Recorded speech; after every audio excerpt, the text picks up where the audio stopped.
We all love a good story, don't we? All of us, we seem to, in our families especially, we love to get together sometimes and relate the different stories and share things. And one of the things that I have noticed that is a very common practice is that when we gather together sometimes after someone has passed, we start telling a lot of stories.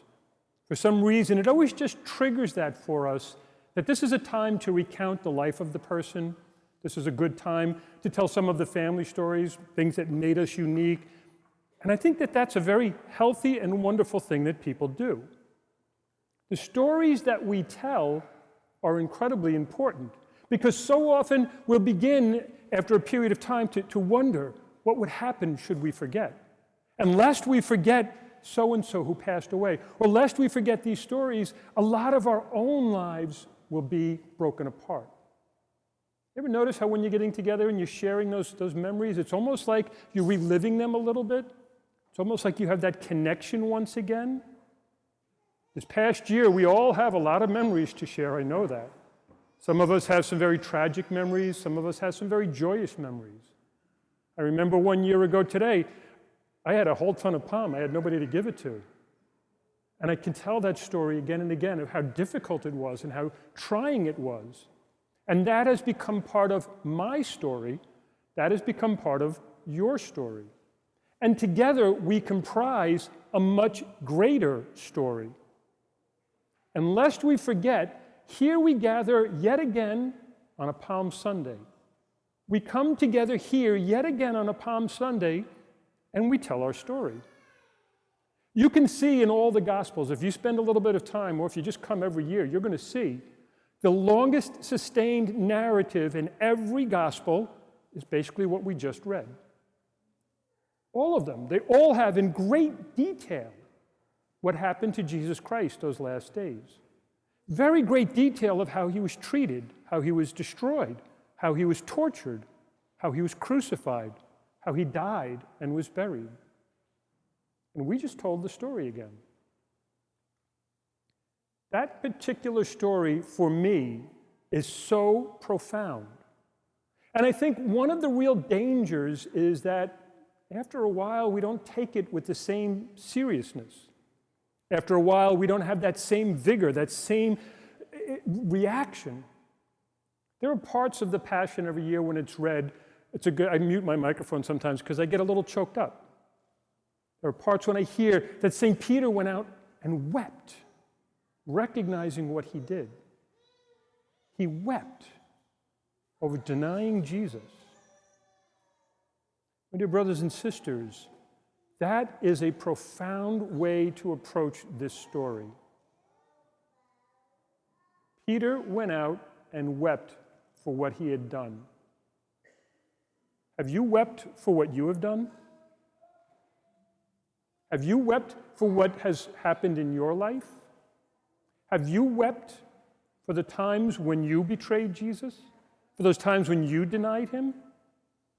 Because, my dear brothers and sisters, our Lord is burdened with our sin today.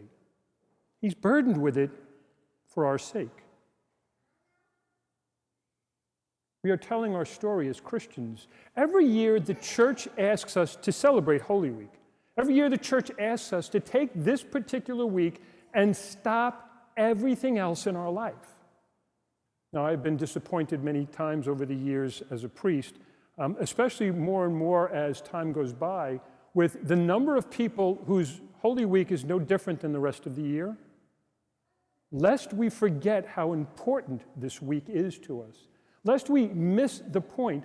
Today is just the beginning of the story, but we're going to unfold this entire week, those key moments in the life of Jesus Christ that is a turning point for all of salvation history.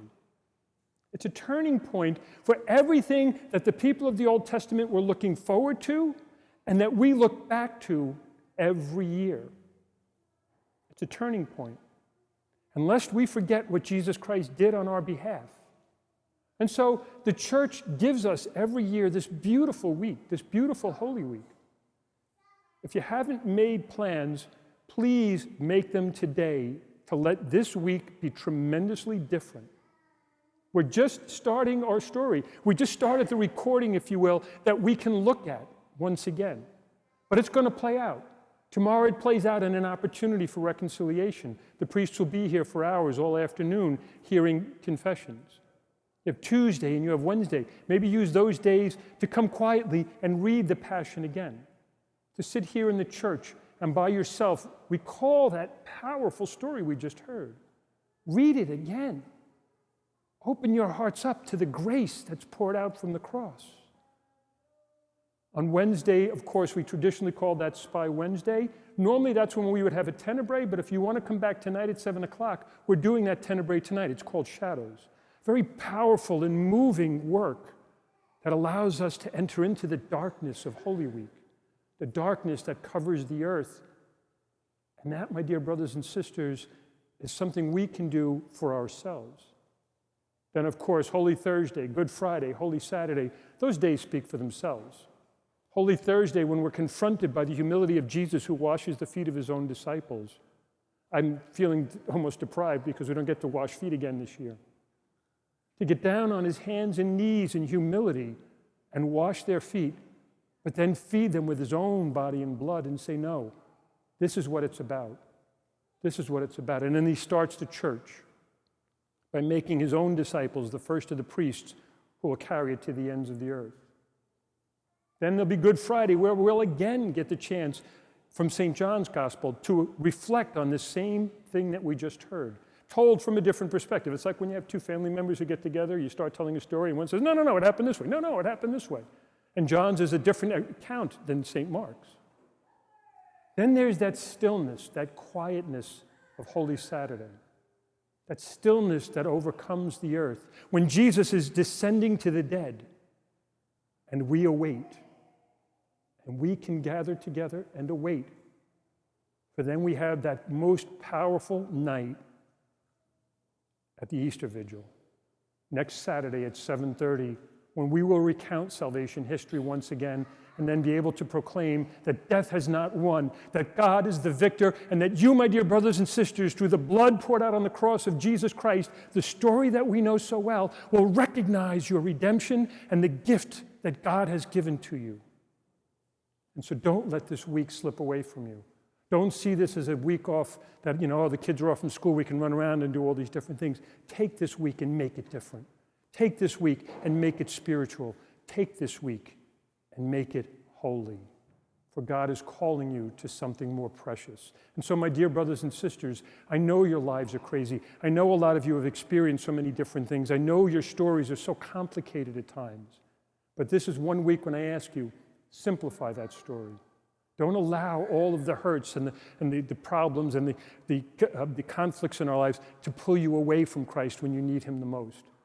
For after what we've been through this past year, with all the death, with all the destruction, with all the hurt, with all of the anger, with all of the riots, with all the different things, the one thing I need most right now is some alone time with Jesus Christ, time with his community, time with my brothers and sisters who believe. And so take this opportunity. Don't let it slip through your fingers. Last year, I had to kick you out and couldn't let you in.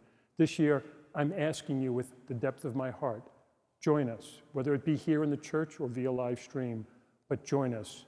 And let's again recount the story, lest we forget just how much God truly loves us. God bless you.